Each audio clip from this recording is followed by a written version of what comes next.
Chapter 1. What Darwin Didn't Know.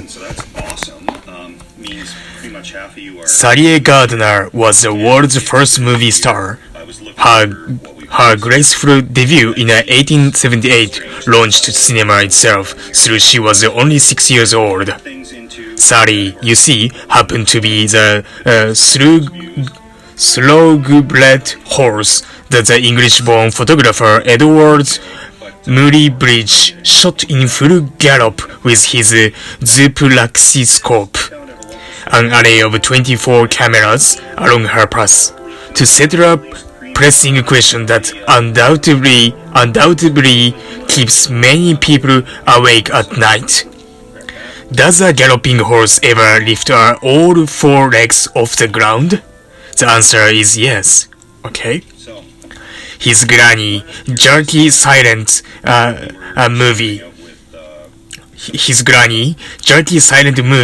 all over a second along, is worlds apart from the high-definition digital surrounded sound cinematography taken for granted in that early 21st century. Yet, the time separating Muybridge's photographic study from modern movie spans just over a century, a stretch not much longer than the time since Darwin published The Origin of Species, only 19 years before Sally Gardner's star turn. Okay. During the same time, biology has been transformed by a revolution even more dramatic than the cinematic one. This revolution has revealed a world as inaccessible to a Darwin as outer space was to cavemen, and it has helped to answer the single most important questions about evolution, the question that Darwin and generations of scientists after him could not touch. Okay. How does nature bring forth? How does nature bring forth the new, the better, the superior? How does life create?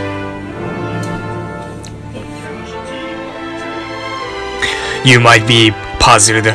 Wasn't that exactly Darwin's great achievement, to understand that life evolved and to explain how? Isn't that his legacy? Yes and no. Darwin's theory surely is the most important intellectual achievement of his time, perhaps of all time, but the biggest mystery about evolution eluded his theory, and he couldn't even get close to solving it. To see why, we first need to take a look at what Darwin knew and what he didn't, what was new about his theory and what wasn't, and why only now, more than a century later, can we begin to see how the living world creates. Germs of thought about an evolving natural world existed long before Darwin. No fewer than 2,500 years ago, the Greek philosopher Anaximander, better known as the great-grandfather of the heliocentric worldview, thought that humans emerged from fish. Wow, he knew it. The 14th century Muslim historian Ibn Khaldun thought that life progressed gradually from minerals to plants to animals. Much later, the 19th century French anatomist Etienne Geoffroy Saint-Hilaire deduced from fossilized reptiles that they had changed over time. I see. The Benézie's botanist Franz Ungel urged in 1850, just a few years before Darwin published The Origin of Species in 1855, that all other plants descend from algae. And the French zoologist Jean-Baptiste Lamarck postulated that evolution occurred through the use and disuse of organs. Wow, evolution, right? Through the use and disuse of organs. Some of the earliest thinkers even seem present about evolution until you dig a bit and find some bizarre nuggets, such as Anaximander's notion that early humans lived inside fish until puberty. No way! When their host burst and released them. Belief that are alien to today's science persisted well into Darwin's era. According to one of them, shared by many from the ancient Greeks to Lamarck, simple organisms are spontaneously created from inanimated matter like wet mud. No way! Just as evolution had its proponents, it had equally vocal opponents well into Darwin's era. And no, I do not mean people like today's young earth creationists, half-literate and wholly ignorant, who believe that the earth was created on a Saturday night in October of 4004 BC, and that Noah's Ark could have saved more than a million species, but Noah somehow forgot the huge dinosaurs, perhaps forgivably so, considering that he was 600 years old. I see. What irony.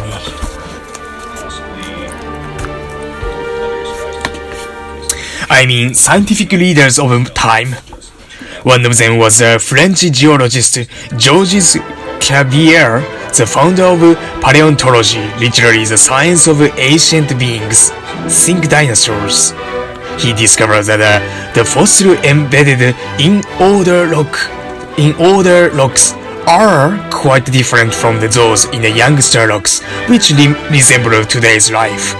Yet, he thought that each species had essential, immutable characteristics and could only vary in superficial traits. Another example is Carl Linnaeus, who lived a mere century before Darwin. Yes. Another example is Carl Linnaeus, who lived a mere century before Darwin. He is the father of our modern system for classifying life's diversity, Missy, right? Yet, until late in life, he did not believe in evolution's great chain of living beings. Okay. Christian beliefs are the best-known reason for such a resistance. To Cuvier, life's diversity wasn't evidence of evolution, but of the Creator's great talents. Another reason, however, has even deeper roots. It goes back all the way to the Greek philosopher Plato, whose influence on Western philosophy is so great that the 20th century philosopher Alfred North Whitehead demoted all of European philosophy to a series of footnotes to Plato. Plato's philosophy was deeply influenced by the ideal, abstract world of mathematics and geometry, of course. It maintains that a visible material world is but a faint, fleeting shadow of higher reality which consists of abstract geometric forms such as a triangle and circles, of course. To a Platonist, basketball, tennis ball, and ping-pong balls share an essence, their ball-like shape. It is this essence, perfect, geometric, abstract, that is real, not the physical balls, which are as fleeting and changeable as shadows, of course. The goal of scientists like Linnaeus and Cuvier to organize the chaos of life's diversity are much easier to achieve if each species has a Platonic essence that distinguishes it from all others, in the same way that the absence of legs and eyelid is essential to snakes and distinguishes them from other reptiles. Okay. In this Platonic worldview, the task of a naturalist is to find the essence for each species. Actually, that understates the case. In an essentialist world, the essential really is the species. Contrast this with an ever-changing, evolving world where species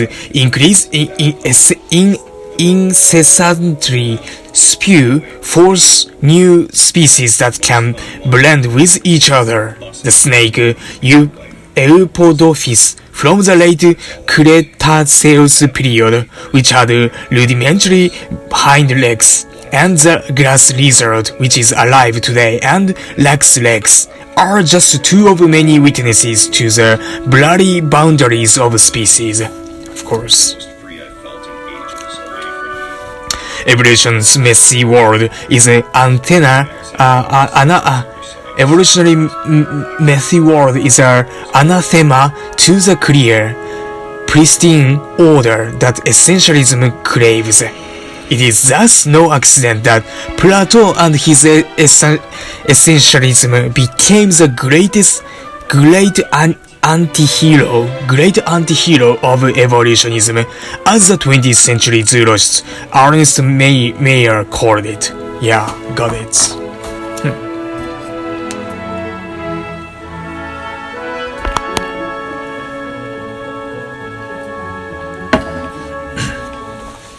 In the controversy between the Darwinists and their opponents, fossils like Eupodophis were mere boulders in a mountain of evidence that helped Darwin's supporters gain the upper hand.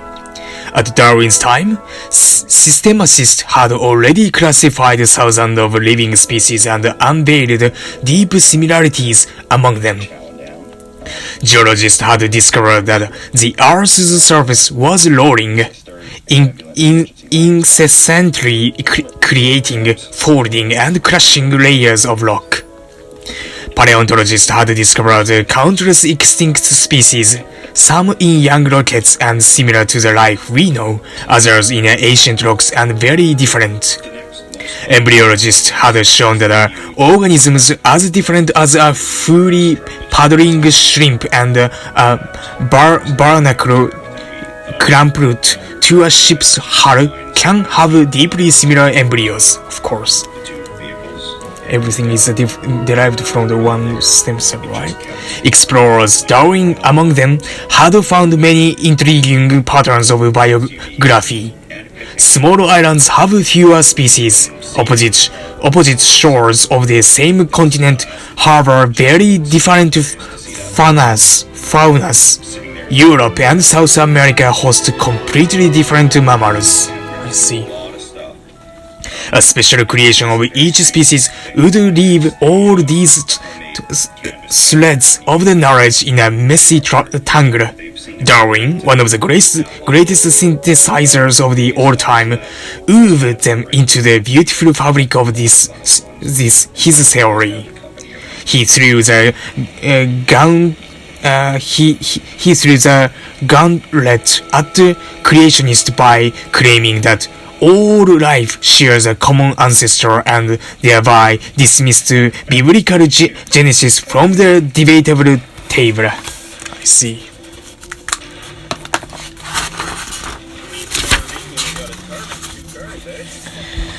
That was Darwin's first great insight. The second one was the central role of natural selection, an insight inspired by the spectacular success of the animal and plant breeders. The Origins entire first chapter marvels at the diversity of domestic dogs, pigeons, crop plants, and ornamental flower that human breeders had produced. It is indeed stunning to think that human could create great Great Danes, German Shepherds, Greyhounds, Bulldogs, and Chihuahuas, all from a common looping ancestor and all within mere centuries. Wow, I didn't know that. Darwin realized that natural selection is not so different from such human selection, except that it operates on a much greater scale and over eons of time.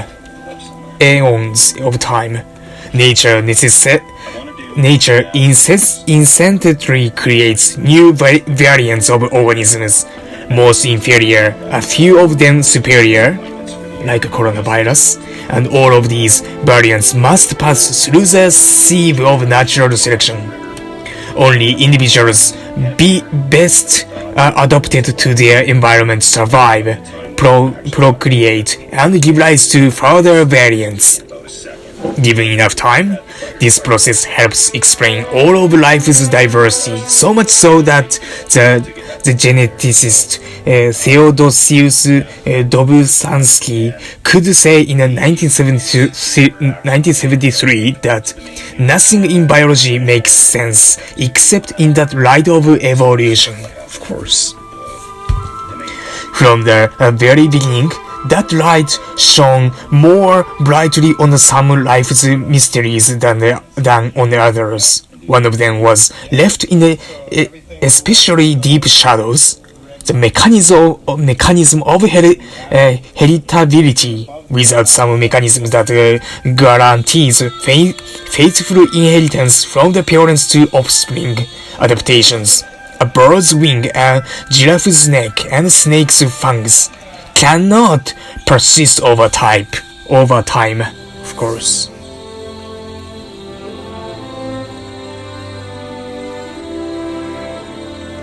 And without inheritance, selection would be powerless. Darwin himself had no idea why children resembles their parents, and his frankness in admitting ignorance is disarming. The laws governing inheritance are for the most part unknown, he said in their origin. I see.